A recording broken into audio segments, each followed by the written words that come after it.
Hola a todos y bienvenidos a Ideas para Vivir Mejor, el podcast donde extraigo libro a libro esas ideas que de verdad pueden cambiarte el día, pueden cambiarte la semana o con un poco de suerte la vida. Yo soy Eugenio Payá y hoy estamos en el episodio 522. Déjame contarte una cosa que quizás te va a sorprender. En la antigüedad los filósofos, a pesar de lo que nos ha llegado a nuestros días, tenían bastante mala fama. Eran unos tipos bastante raros y unos tipos a los que les gustaba mucho llevar la contraria. Pero además se les veía como gente poco práctica. Había un chiste griego muy popular sobre ese filósofo que va tan embobado mirando las estrellas que se termina cayendo dentro de un pozo. Es la historia del sabio que tropieza con aquello que tiene a los pies. Esa era la fama que tenían los filósofos. Pero hoy te traigo una escuela de filósofos que eran justo lo contrario, estoicos, pensadores griegos, pensadores romanos, cuya filosofía no iba de mirar las estrellas, sino de cómo podemos vivir mejor aquí y ahora, un poco lo que queremos hacer en este podcast. Y para ellos, por tanto, la pregunta más importante no era algo teórico, etéreo, elevado, sino simplemente cómo podemos llevar una vida mejor, una vida más feliz. Y a lo largo de los siglos dieron respuestas distintas a esa pregunta, pero todos coincidieron en una idea, en una sola, que es el corazón de todo el pensamiento estoico. Las personas más felices son aquellas que aprenden a dejar de preocuparse por las cosas que no pueden controlar. El libro que te traigo hoy se llama precisamente Feliz y lo firma alguien como Derren Brown, que es un mentalista, un ilusionista británico, que buscó responder a la pregunta de qué es la felicidad y se topó con el estoicismo. Y su tesis es que esta filosofía, que tiene ya 2500 años, sigue siendo igual de válida hoy. El truco está en saber aplicarla o en no saber aplicarla. Y eso precisamente es lo que cuenta en el libro, eso precisamente es lo que vamos a ver hoy, así que ponte cómodo, ponte cómoda y vamos a por ello. El libro va de estoicismo, como te digo, pero una de las ideas más importantes que desarrolla nace de una escuela rival, nace de Epicuro. Epicuro es un filósofo nacido en el 341 a.C. y se le considera el primer pensador occidental que analizó la relación que hay entre la felicidad y las cosas que poseemos. Y su conclusión fue que la felicidad no depende de los bienes materiales, que lo que de verdad importa no es lo que tienes, sino cómo te sientes respecto a tenerlo o no tenerlo. Déjame decírtelo de otra manera. Las ideas poco realistas sobre lo que necesitamos y las ideas poco realistas sobre lo que merecemos son las que nos hacen ser felices o son las que nos hacen ser desgraciados. La verdadera felicidad va a venir de aceptar aquello que ya tienes y de aceptar aquello que razonablemente puedes esperar conseguir. Esto lo cuenta el autor, esto lo experimentó en un viaje por Marruecos, en las montañas del Atlas, donde conoció a una familia que no tenía casi nada, tenía sus utensilios de cocina, su ropa, 4 muebles y una mula. Y sin embargo esta familia estaba súper feliz con su vida y sentían que no les faltaba de nada porque no se estaban midiendo contra una lista imposible de cosas que deberían tener. Y ese es exactamente el tipo de felicidad que Epicuro tenía en mente. Claro, esto no pretende romantizar la pobreza, esto pretende suavizar la idea de que tenemos que consumir todo lo que nos ponen delante, esa idea que tenemos en las sociedades más ricas o las sociedades relativamente ricas, en las que estamos enfermos de consumismo.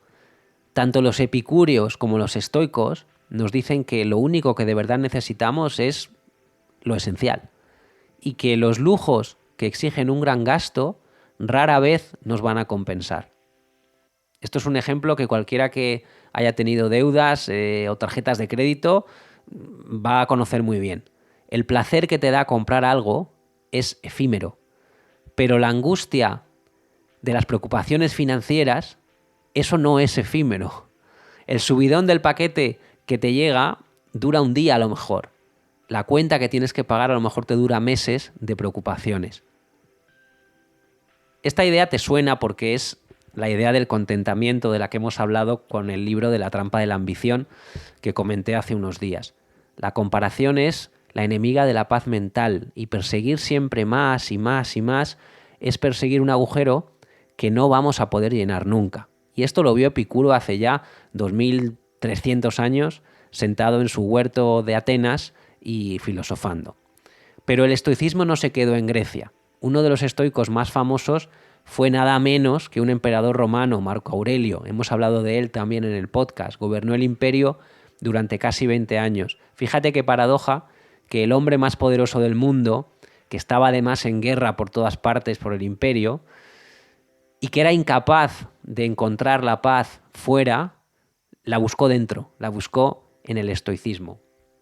Y la base de su pensamiento te va a sonar muchísimo porque la hemos visto también. Marco Aurelio nos dijo que las emociones no son permanentes, las emociones cambian constantemente según lo que pasa afuera. Imagínate que un amigo lleva 2 semanas dejándote plantado y tú, pues ante esto, te sientes dolido, te sientes enfadado con él, no hay derecho. Pero entonces te llama y se disculpa y te explica que ha estado desaparecido 2 semanas porque ha tenido una emergencia familiar, su padre o su madre están en el hospital y demás. Bueno, tu enfado se va a evaporar. Lo único que vas a sentir es compasión, preocupación por esa persona, por su familiar. Y todo eso pasa en un segundo. ¿Qué es lo que ha cambiado? Los hechos son exactamente los mismos. Tu amigo ha desaparecido durante 2 semanas. ¿Qué está cambiando aquí? La historia que te contabas sobre esos hechos. Por tanto, la causa de tus emociones no son los hechos objetivos que pasan ahí fuera, sino las historias subjetivas que te estás contando sobre esos hechos. Lo que te ha dolido no fue que tu amigo haya desaparecido 2 semanas, sino tu interpretación de esa desaparición. De ahí sale el segundo punto de Marco Aurelio. Los acontecimientos y las demás personas no controlan tus reacciones emocionales, solamente las controlas tú. Por eso un camarero borde arruina la cena a una persona que está sentada en una mesa y a lo mejor al que tiene sentado enfrente, pues no, porque le da igual, porque está feliz, porque saborea la comida, porque está en otra cosa. Es el mismo camarero, pero la respuesta es distinta. Por tanto, lo que importa no es la situación, sino lo que tú haces con esa situación. Otro ejemplo, tu pareja se olvida de tu cumpleaños, no es algo ideal, pero es algo que puede pasar. ¿Por qué duele tanto? Porque lo más fácil del mundo es coger ese olvido y empezar a montarte una narración en tu cabeza que une todas las veces que esa persona te ha decepcionado. Y eso, nos dicen los estoicos, que es inútil, porque no podemos cambiar el pasado y rumiarlo solamente nos va a hacer infelices. Por tanto, no eres los hechos, eres la historia que te cuentas sobre esos hechos, que es exactamente lo que vimos ya con James Allen, es exactamente lo que vimos con Mario Alonso Puig. No es casualidad. La terapia cognitivo-conductual moderna nació literalmente inspirándose en los estoicos. Es decir, Marco Aurelio hacía terapia cognitivo-conductual 18 siglos antes de que se inventara este tipo de terapia. Pero la idea central del estoicismo, la más famosa, viene de Epicteto, un filósofo que, por cierto, había sido esclavo, lo cual quizá le da más peso todavía a lo que dice. Y lo que dice es que la vida es impredecible. Somos un barco en alta mar, estamos zarandeados por vientos, por olas. Esos vientos y esas olas es la fortuna o la mala fortuna. Y hay mucha gente que no soporta eso, que se obsesiona con controlar hasta el último detalle de su vida y de la vida de los demás. Y los estoicos entienden ese impulso, pero lo rechazan. ¿Por qué? Por una distinción que lo cambia todo. Según Epicteto, solo hay 2 cosas que de verdad podemos controlar: nuestros pensamientos y nuestras acciones. Todo lo demás, lo que hacen los demás, lo que dicen los demás, el destino, los resultados, todo eso está fuera de nuestro alcance. Por tanto, la próxima vez que te enfrentes a un problema, pregúntate si ese problema pertenece a la categoría de lo que puedes controlar o a la categoría de lo que no puedes controlar. Si afecta a tus pensamientos, si afecta a tus acciones, pues ponte a cambiarlo. Si afecta a cualquier otra cosa, no tienes más remedio que aceptarlo y seguir adelante. Ejemplo, ascienden a tu compañero, sientes que tú te lo merecías más, que te han pasado por encima, que es injusto. Lo normal es ponerte celoso, criticar a la empresa, al jefe, plantearte que te vas a ir. El estoicismo que te dice que la causa real de tu sufrimiento no es el ascenso en sí, que eso ya pasó, que no lo controlas, sino tu reacción, tus pensamientos desbordados ante esa situación. Y eso sí lo controlas. Eso sí lo controlas. ¿Significa que te tienes que resignar ante las injusticias, que tienes que tragar con todo, que tienes que dejar las cosas pasar? No, no es eso. No te tienes que quedar quieto ante lo que está mal. Pero sí que tienes que dejar de sufrir y tienes que dejar de rumiar por aquellas cosas que no están en tu mano. Y tienes que actuar con todas tus fuerzas en aquellas cosas que sí están en tu mano. Es dejar de malgastar energía donde no te sirve para nada y concentrar esa energía donde sí te sirve. Y esto es profundamente liberador, profundamente liberador. Esto es como cuando te despiertas y crees que es un día entre semana y de repente es sábado por la mañana, ¿vale? Y te das cuenta de que tienes 2 días enteros por delante para ti. Es esa ligereza, esa misma paz, es lo que sientes cuando sueltas aquello que no puedes controlar. Vale, acabamos de decir que sí podemos controlar nuestras acciones. Entonces, si quieres ese ascenso, lo lógico sería en volcarte en conseguir ese ascenso. Bueno, sí y no. En la mayoría de situaciones solamente vamos a tener un control limitado sobre los resultados. Obviamente, si trabajas duro, si trabajas bien, si te aseguras de que tus jefes vean ese trabajo, estás aumentando tus posibilidades de ascender. Pero no te estás garantizando nada. La decisión final, en cualquier caso, no va a ser tuya. Va a depender de las preferencias de tu jefe, de quiénes sean los otros candidatos, va a depender de la suerte también, ¿por qué no decirlo? También de la suerte. Y obsesionarte con ese resultado que no controlas te va a hacer sufrir y puede ser hasta contraproducente, porque la ambición desesperada se nota y acaba jugando en tu contra. Pero por otro lado, sí que tienes que volcarte en conseguirlo. ¿Cómo? Pues te pongo un ejemplo. El actor de Breaking Bad, Bryan Cranston, ha contado muchas veces cómo cambió su carrera el día que entendió una cosa. Antes iba a cada prueba, a cada audición, desesperado por conseguir el papel, que es algo que no controlaba. Y un día se dio cuenta de que lo único que podía controlar como actor en una audición era su propia actuación.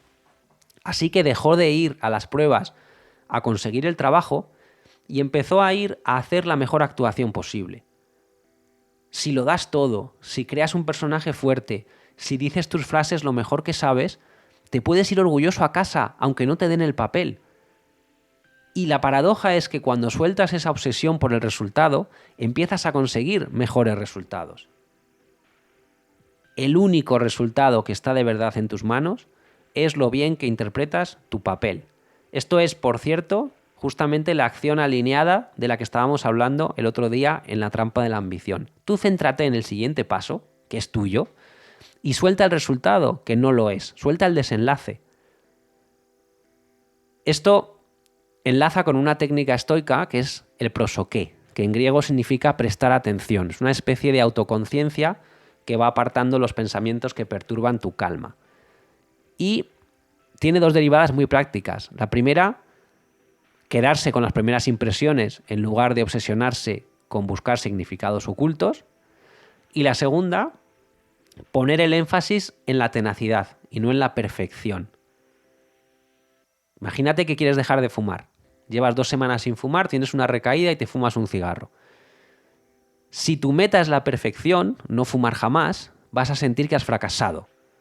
Y con esa sensación vas a volver a fumar un paquete entero. Pero si practicas el prosoké, entiendes que la perfección es enemiga de lo bueno, que una recaída no te convierte en un fracasado. Aceptas que has tenido un desliz, lo sueltas y lo vuelves a intentar. La clave no es que no te caigas nunca, sino levantarte sin hacer un drama. Y luego hay una emoción que es la que más preocupaba a los estoicos, la ira. Piensa que el mundo antiguo era un lugar colérico. Piensa en los gobernantes que había, ¿no? Gobernantes como el rey Lisímaco, que es el sucesor de Alejandro Magno, que cuando un amigo suyo hizo un comentario sobre su esposa, el rey lo hizo torturar, lo paseó por la ciudad en una jaula. Así de desproporcionada era la ira en esa época. Y claro, los estoicos, que amaban la serenidad por encima de todo, se horrorizaban. Para ellos la ira es una emoción que te impide pensar, que bloquea toda comunicación con los demás y que destruye las cosas que más nos importan. Y aunque hoy no vivamos entre tiranos sanguinarios en general, en la mayoría de países, por fortuna, la ira sigue teniendo el mismo efecto. Normalmente, cuando nos critican, imagínate que estás en un proyecto y te critican, nos enfurecemos y acusamos a los demás en fin, y hacemos el ridículo y nos perjudicamos a nosotros mismos. Da igual si las críticas son justas o no son justas, van a estar todos demasiado ocupados riéndote del berrinche que te has cogido. Esa es la trampa de la ira. Como dijo Séneca, las personas enfadadas destruyen lo que más valoran y luego lloran esa pérdida que ellos mismos se han causado. La ira nos lleva a quemar puentes y cuando esa ira se disipa, nos encontramos solos. Entonces la clave es domar esa ira. ¿Cómo lo hacemos? Primero, controlando nuestros impulsos. Cuando sientas que vas a estallar, respiras hondo, cuentas hasta 10 y esperas a que se disipe la ira antes de reaccionar, antes de hacer nada. Otra manera, el consejo que nos da Plutarco, deja que la otra persona termine de hablar antes de lanzarte a discutir. Resistir ese impulso de interrumpir a la otra persona te va a dar tiempo para pensar y te va a dar tiempo también para entender su punto de vista y para descubrir que no era para tanto. Y otra manera, entiende cuál es la causa de tu ira. Si rascas debajo de tu ira, casi siempre encuentras otra emoción que normalmente es el miedo. Esto te va a sonar porque es exactamente eso que decíamos con Mario Alonso Puig, detrás del demonio hay una herida. Y normalmente son dos miedos lo que hay detrás de la ira. O bien el miedo al rechazo, por ejemplo, si tú tienes miedo a que te abandonen, te vas a enfadar cuando te sientes excluido de algo. O miedo también a sentirte abrumado, agobiado. Oye, si eres un lobo solitario y los demás te están agobiando, pues saltas, ¿no?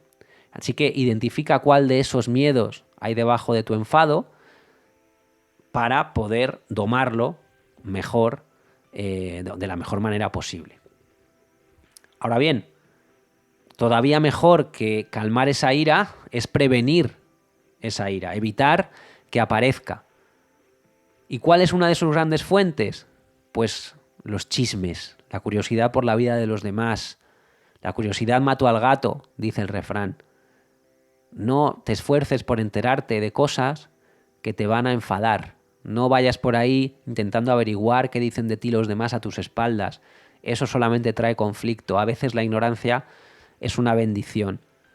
Claro, los filósofos antiguos lo tenían más fácil. En la antigüedad, si tú te ocupabas de tus asuntos, te evitabas muchos disgustos. Claro, ¿qué pasa? Que hoy tenemos las redes sociales y nos bombardean esas redes sociales sin parar con cosas que nos provocan enfado. En Internet mucha gente dice cosas que jamás dirían en el cara a cara. Y además el ecosistema de las redes sociales, el algoritmo, lo que hace es premiar a aquel que es más polémico, a aquel que es más provocador, a aquel que genera más conversación, más reacciones. Y por eso hay gente que en la vida real se guarda sus opiniones sobre política y en Twitter pues te las suelta sin ningún problema y con muchas ganas y además con intención de generar ira en el contrario. ¿Cuál es la solución estoica a todo esto? Pues aceptar que probablemente no le vas a cambiar la opinión a nadie y callarte. Hay que recordar que no vamos a controlar lo que piensa tu cuñado, no vamos a controlar lo que vota tu suegro, no vas a controlar a quién asciende tu jefe, y que si todo eso son cosas que no están en tus manos, no tienes por qué cargar con ellas. Cuando las sueltas, vas a liberar un espacio precioso en tu cabeza y en tu energía para hacer las cosas que sí controlas. Déjame recopilar todas estas ideas rápidamente. Primero, Epicuro, la felicidad no está en tener más, sino en aceptar lo que ya tienes. El placer de comprar es efímero, la angustia de tener una deuda no es efímera. Marco Aurelio, no te hieren los hechos, sino las historias que te estás contando sobre esos hechos. Epicteto, suelta lo que no puedes cambiar, actúa en lo que sí puedes cambiar. Esto se llama la dicotomía del control. Más, céntrate en el proceso, no en el resultado. Tú das lo mejor de ti mismo y sueltas luego el resultado, te desvinculas del resultado. Hazlo con tenacidad en lugar de esperar perfección. Más, domina la ira, respirando, escuchando, buscando cuál es el miedo que hay debajo y mejor todavía, evita esa ira no enterándote de lo que la gente va diciendo por ahí de ti, soltando esos chismes y pulsando el botón de silenciar cuando quieres saltar. Al final, la idea que quiero que te lleves es que la felicidad, y estamos hablando mucho últimamente de felicidad, no consiste en comprarte un coche nuevo, no consiste en comprarte una villa en no sé dónde, sino en aceptar las cosas que ya tienes y en entender qué puedes y qué no puedes cambiar. Y una vez que eres capaz de hacer esa distinción, sueltas lo que no esté en tus manos y concentras toda tu atención en lo único que sí está en tus manos, que son básicamente tus pensamientos, tus emociones y tus acciones. Y eso va a ser bueno para tu estado de ánimo, para tus relaciones con los demás y hasta para tu salud. Por tanto, mi reto de hoy es que la próxima vez que tengas algo que te quite el sueño, que tengas una preocupación que te esté rondando, pues que te pares y que te hagas la siguiente pregunta. ¿Esto que me preocupa está bajo mi control o no? Si está bajo tu control, si está en tus manos, deja de rumiar, deja de pensar sobre ello y da ya mismo un paso, un solo paso para empezar a cambiarlo. Y si no está en tus manos, si no está en tu área de influencia, si no está en tu zona de control, suéltalo conscientemente como quien deja un peso en el suelo. Y fíjate en la ligereza que sientes, es esa ligereza del sábado por la mañana cuando te das cuenta de que no tienes que ir a trabajar. Bueno, si te ha gustado este episodio, te pido por favor que lo compartas con alguien que se preocupe demasiado por esas cosas que no puede controlar. Te pido también que te suscribas para no perderte los próximos episodios y que me dejes una valoración si no te importa y no te supone demasiado esfuerzo. Nos escuchamos muy pronto, cuídate, suelta aquello que no esté en tus manos, lee mucho y sobre todo da el siguiente paso hoy, pero dalo en las cosas que realmente están bajo tu control. Un abrazo enorme, hasta la próxima, nos vemos en unos días, adiós.